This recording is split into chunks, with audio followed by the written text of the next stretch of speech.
श्री पांडुरंगाष्टकम्। महायोगपीठे तटे भीमरथ्या वरं पुण्डरीकाय दातुं मुनीन्द्रै समागत्य तिष्ठन्तमानन्दकन्दं परब्रह्मलिङ्गं भजे पाण्डुरङ्गम्। तटिद्वाससं नीलमेघावभासं रमामन्दिरं सुन्दरं चित्प्रकाशं वरं त्विष्ठकायां समन्यस्तपादं परब्रह्मलिङ्गं भजे पाण्डुरङ्गम्। प्रमाणं भवाब्धेनिदं मामकानां नितम्बः कराभ्यां धृतो येन तस्मात् विधातुर्वसत्यै धृतो नाभिकोशः परब्रह्मलिङ्गं भजे पाण्डुरङ्गम्। स्फुरत्कौस्तुभालङ्कृतं कण्ठदेशे श्रियाजुष्टकेयूरकं श्रीनिवासं शिवं शान्तमिड्यं वरं लोकपालं परब्रह्मलिङ्गं भजे पाण्डुरङ्गम्। शरच्चन्द्रबिम्बाननं चारुहासं लसत्कुण्डलाक्रान्तगण्डस्थलान्तं जपारागबिम्बाधरं कज्जनेत्रं परब्रह्मलिङ्गं भजे पाण्डुरङ्गम्। किरीटोज्ज्वलः सर्वदिक्प्रान्तभागं सुरैरर्चितं दिव्यरत्नैरनर्घै त्रिभङ्गाकृतिं बर्हमाल्यावतंसं परब्रह्मलिङ्गं भजे पाण्डुरङ्गम्। विभुं वेणुनादं चरन्तं दुरन्तं स्वयं लीलया गोपवेशं दधानं गवामृन्दकानन्ददं चारुहासं परब्रह्मलिङ्गं भजे पाण्डुरङ्गम्। अजं रुक्मिणी प्राणसज्जीवनं तं परं धाम कैवल्यमेकं तुरीयं प्रसन्नं प्रपन्नातिहं देवदेवं परब्रह्मलिङ्गं भजे पाण्डुरङ्गम्। स्तवं पाण्डुरङ्गस्य वै पुण्यदं ये पठन्ते कचित्तेन भक्त्या च नित्यं भवाम्भोनिधिं ते वितीर्त्वान्तकाले हरेरालयं शाश्वतं प्राप्नुवन्ति। महायोगपीठे तटे भीमरथ्या वरं पुण्डरीकाय दातुं मुनीन्द्रै समागत्य तिष्ठन्तमानन्दकन्दं परब्रह्मलिङ्गं भजे पाण्डुरङ्गम्। तटिद्वाससं नीलमेघावभासं रमामन्दिरं सुन्दरं चित्प्रकाशं वरं त्विष्ठकायां समन्यस्तपादं परब्रह्मलिङ्गं भजे पाण्डुरङ्गम्।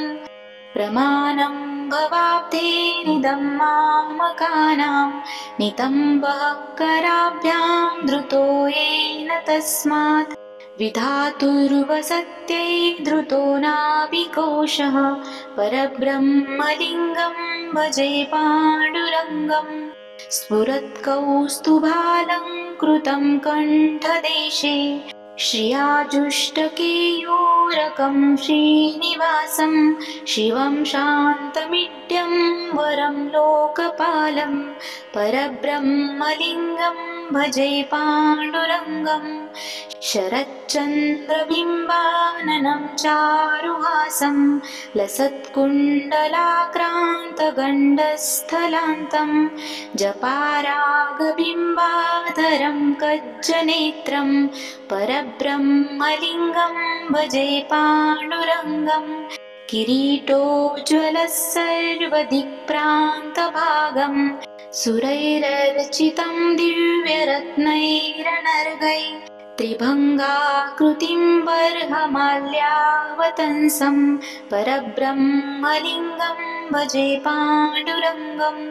विभुं वेणुनादं चरन्तं दुरन्तं स्वयं लीलया गोपवेशं दधानं गवामृन्दकानन्ददं चारुहासं परब्रह्मलिङ्गं भजे पाण्डुरङ्गम् अजं रुक्मिणीप्राणसज्जीवनं तं परं धाम कैवल्यमेकं तुरीयम् प्रसन्नं प्रपन्नातिहं देवदेवं परब्रह्मलिङ्गं भजे पाण्डुरङ्गम् स्तवं पाण्डुरङ्गस्य वै पुण्यदं ये पठन्ते कचित्तेन भक्त्या च नित्यं भवाम्भोनिधिं ते वितीर्त्वान्तकाले हरेरालयं शाश्वतं प्राप्नुवन्ति महायोगपीठे तटे भीमरथ्या वरं पुण्डरीकाय दातुं मुनीन्द्रै समागत्य तिष्ठन्तमानन्दकन्दं परब्रह्मलिङ्गं भजे पाण्डुरङ्गम् तटिद्वाससं नीलमेघावभासं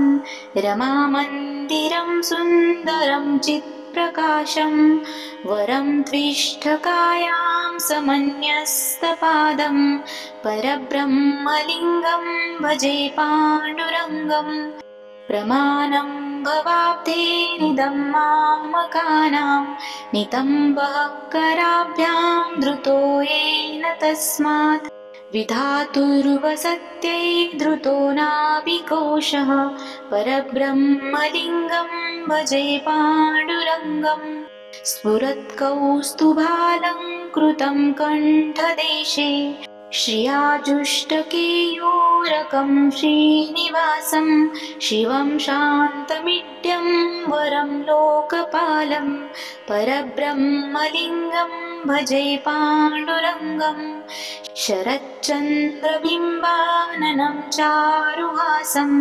लसत्कुण्डलाक्रान्तगण्डस्थलान्तं जपारागबिम्बाधरं कज्जनेत्रं परब्रह्मलिङ्गं भजे पाण्डुरङ्गम् किरीटोज्ज्वलः सर्वदिक्प्रान्तभागं सुरैरर्चितं दिव्यरत्नैरनर्घै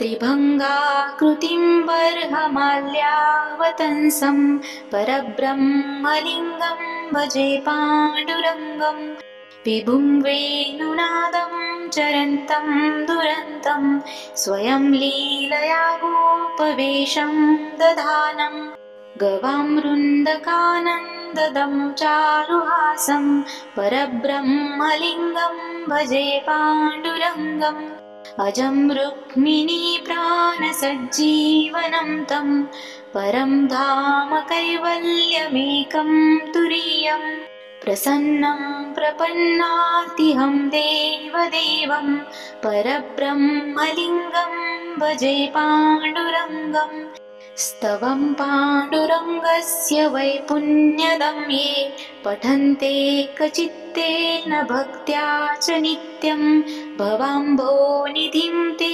वितीर्त्वान्तकाले हरेरालयं शाश्वतं प्राप्नुवन्ति इति श्रीमच्छङ्कराचार्यविरचितं श्रीपाण्डुरङ्गाष्टकं सम्पूर्णम्।